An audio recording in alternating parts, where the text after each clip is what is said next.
comprendre quels sont les différents effets de gravure, quels sont les ajustements de gravure à faire, comment est-ce qu'il faut poser le panneau sur la machine et tout. Il y a plein d'autres petites choses à comprendre, mais ce n'est pas très très compliqué. Monsieur Quentin, pouvez-vous nous raconter une anecdote qui puisse inspirer un autre jeune qui vous écoute sur les ondes de Radio Micodec? Oui. J'ai toujours attendu ce moment. Je vais parler de moi-même. En réalité, je dirais que je travaillais dans une ONG américaine de la place. J'avais une très belle carrière. J'avais un très bon salaire. Il n'y avait pas vraiment de choses à se plaindre. Et du jour au lendemain, quand mon contrat est terminé, mon contrat n'a pas eu de chance d'être renouvelé. Et je ne savais pas que ça allait arriver parce que je me disais que non, ça se passe bien. Pourquoi est-ce que je vais penser à autre chose alors que voilà. Et je me suis retrouvé sans salaire, sans argent, à la maison, avec une famille. Et voilà, tout s'est arrêté. Du coup, ça a été pour moi un moment très difficile. J'avais tout perdu. J'étais déboussolé. J'ai passé des moments de dépression. Voilà, on se disait que voilà, les dépressions, c'est les histoires des Européens. Non, ça n'a rien à voir. J'étais dans la dépression. C'était très, très difficile, mais je n'ai pas abandonné. J'ai tout simplement rebondi. Ça n'a pas été facile, ça a été tellement difficile, mais avec beaucoup d'efforts et de sacrifices, je peux vous dire que je quittais la maison à 6h30 et je rentrais à la maison à minuit tous les jours pendant 24 mois sans salaire. C'est vrai qu'aujourd'hui à Kongombo Kelengui, c'est bien beau.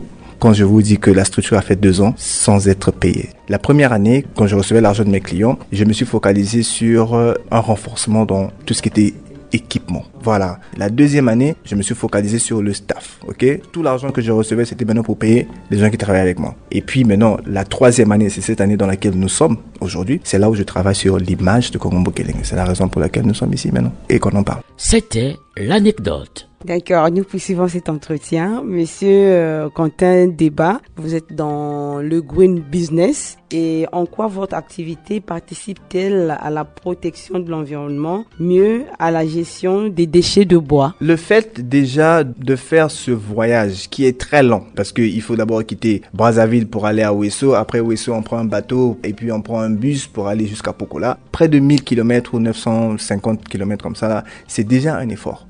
Pour dire qu'on pouvait aussi prendre le bois que nous trouvons au niveau des quincailleries ici. Mais non, on ne fait pas ça. On choisit en fait cette démarche-là qui prouve qu'on va collecter les déchets qui viennent des usines. Même si la protection de l'environnement, ce n'est pas seulement à grande échelle.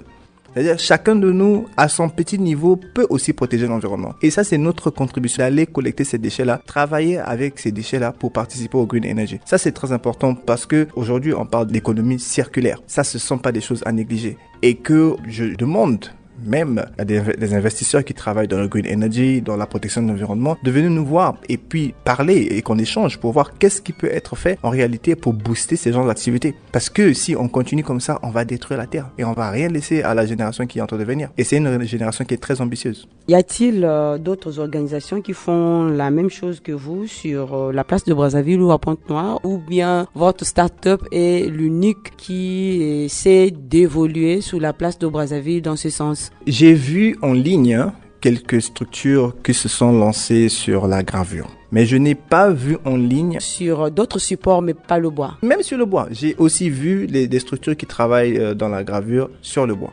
D'accord ?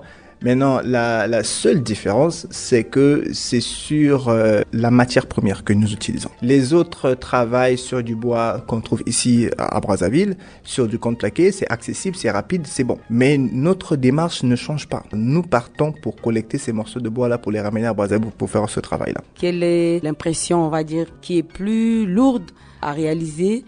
Et quelle est celle aussi qui est plus facile à réaliser? La difficulté se situe souvent sur les spécifications du client. C'est-à-dire que il y a des clients qui nous facilitent la tâche. Ils disent, ok, moi je veux un panneau de 20 cm de diamètre. Voilà, je vous envoie l'image, on fait la gravure et on met le texte. D'accord. Et il y a d'autres clients qui viennent vous dire carrément, moi je sais pas ce que je veux, mais je veux un truc grand, mais pas trop petit aussi.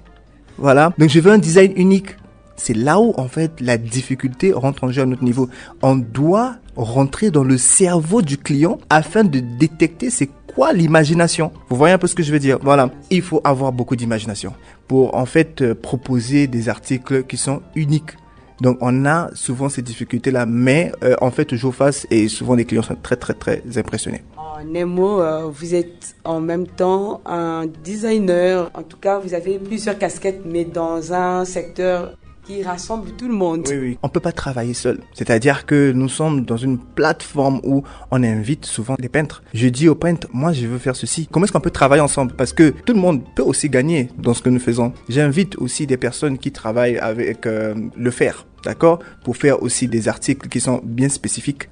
Vous voyez, donc on ne travaille pas seul, on apprend aussi auprès des autres. Comme nous sommes dans l'artisanat et qu'aujourd'hui nous avons pas mal accès aux différents artisans qui font beaucoup de choses, alors lorsqu'on a par exemple un grand projet, on les invite et on travaille ensemble pour aboutir à ce projet-là. Vous pouvez donc également travailler avec un photographe. Oui, s'il y a des photographes qui aiment faire des images des artisans, des articles effectués par des artisans qui sont dans l'entrepreneuriat, je suis partant. Moi, je suis dans l'artisanat. Il y a une personne qui est photographe, mais photographe des artisans.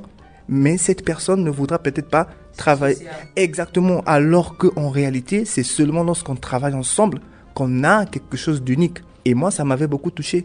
Et c'est depuis là que mon mindset a commencé à s'orienter sur comment est-ce que je peux travailler avec les autres, quoi. Ne regardons pas seulement l'argent. L'argent vient après. Comme je vous ai dit, moi j'ai fait 24 mois sans salaire. Voilà, ça doit pas être le focus. Regardons ce qui peut être fait. La structure s'appelle Congo Mbokelenge. À la fin, c'est le Congo qui gagne. Monsieur Quentin Deba est entrepreneur. Est-ce pour le gain ou c'est pour vraiment répondre à un besoin? C'est vraiment premièrement pour répondre à un besoin. Le besoin, c'est de l'innovation.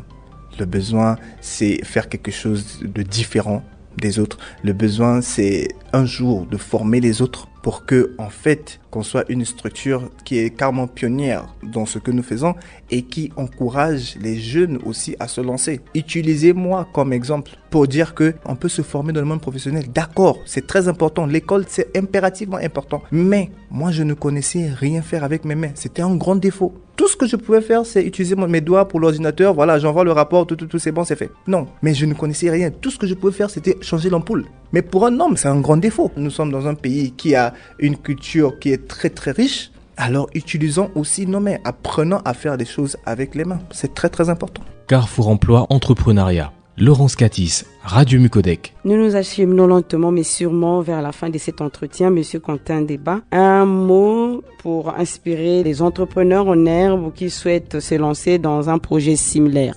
Si vous souhaitez vous lancer dans ce type de projet, c'est très simple. Restez au moins 24 mois sans salaire. Je dois vous dire la vérité. C'est parce qu'il faut du sacrifice. On ne peut pas tout simplement se dire que voilà, je me lance. Non. C'est extrêmement difficile. Acceptez deuxièmement le fait que les gens vous traitent de fou. Les gens ne comprennent pas ce que vous faites. Si vous vous lancez dans un business où tout le monde comprend ce que vous faites, tout le monde comprend votre vision, c'est mieux de lâcher. Parce qu'au début, personne ne devrait alors vous comprendre. Et moi, c'était mon cas. Personne ne comprenait ce que je faisais. Mais il y a des ex-collègues que je connais qui ont dit, mais non, Quentin, qu'est-ce qui ne va pas? Non, mais tu as une belle carrière. Tu as décidé de mettre ton CV à côté pendant 2 ans. Et tu te lances dans des trucs de bois, ce n'est pas normal. C'est vraiment une folie, quoi. Mais voilà, il faut accepter de ne pas avoir un salaire, d'accord? Il faut accepter de sacrifier son temps, sacrifier son énergie, c'est vraiment important. Et puis la première démarche, ça c'est juste un conseil par rapport à ce que moi j'ai eu à faire. La première année, ne vous focalisez pas sur l'argent, focalisez-vous sur l'investissement en matériel et en équipement. Parce que après avoir fait 12 mois, vous allez vous fatiguer, ça sera pas facile. Et alors, vous allez inviter d'autres personnes, le staff, pour former aussi les autres pour travailler avec vous. Où peut-on trouver vos produits et comment vous contacter pour plus d'informations? En ce moment, le siège de Congo Mbokelenge se trouve au 35 avenue Oxens Ikonga. Quand vous quittez par exemple le centre-ville, vous faites comme si vous partez au rond-point des sapeurs-pompiers. Juste avant le virage, il y a un virage, il y a la courbe là, d'accord? À droite, il y a un portail blanc.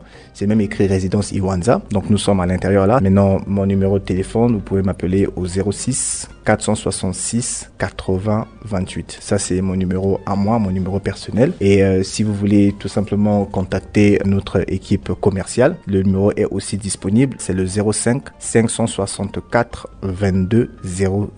05 564 22 00. Votre mot de la fin, Monsieur Quentin? Merci infiniment à Radio Mucodec de m'avoir invité. C'est vraiment un privilège de vous rencontrer et d'échanger sur des points qui concernent l'entrepreneuriat en reprise. République du Congo afin de porter ma voix aussi vers des personnes qui ne me connaissent pas. Et nous sommes très très reconnaissants par rapport à ça et on espère que cet entretien pourrait inciter certains jeunes aussi de soit se rapprocher de nous, soit aussi de se dire qu'ils sont capables de se lancer, soit aussi de venir vers moi pour échanger, pour voir comment est-ce que je peux aussi conseiller les autres, quoi. Merci à vous, Monsieur Quentin.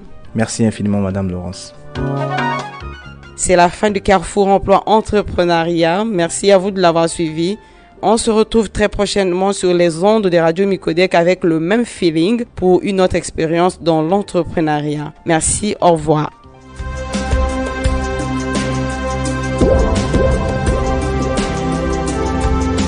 C'était Carrefour Emploi Entrepreneuriat, magazine de l'emploi et de la création d'entreprises, un programme de Radio Micodec.